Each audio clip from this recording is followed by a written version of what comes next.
A session bean that holds information between method calls is a stateful bean. It holds its state.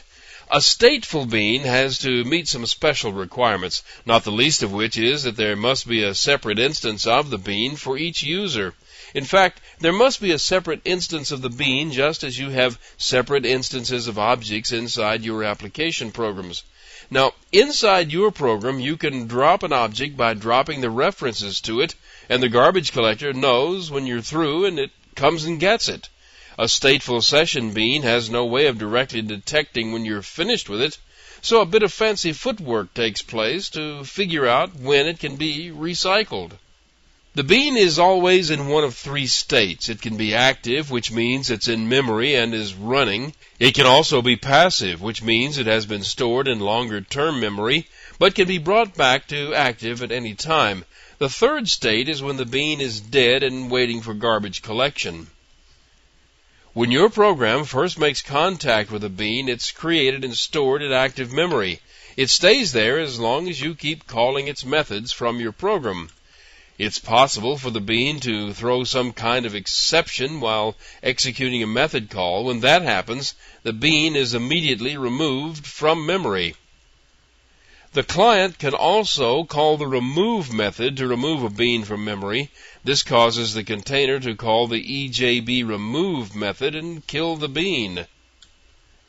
Now, if you go for a long time without making a method call to the bean, the container calls EJB passivate and transfers the bean to passive storage. The amount of time the container takes before doing this is up to the configuration of the container. Passivation is like the serialization of the data contained in a bean. All the data is stored in a serialized form, and the whole thing is stored away somewhere in case you may need it again. Now remember, some things can't be serialized, so you need to be careful here.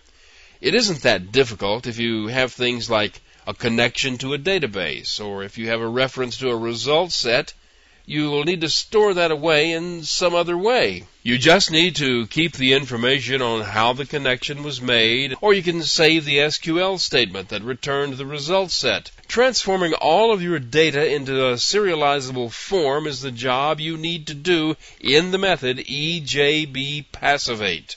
Any method that you call will cause a wake-up call to be issued first.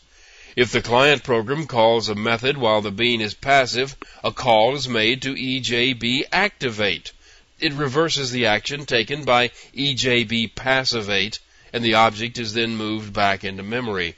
If you don't have any code in EJB passivate, you won't need any in EJB activate.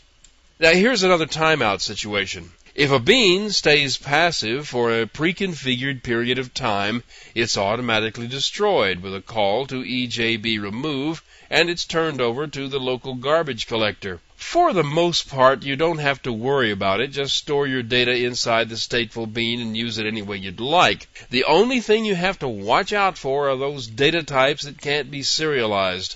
For these, you'll need to drop them during passivation and reestablish them during activation. The rest is all automatic. Of course, depending on the application, you may need to adjust the timeout configuration settings in the server.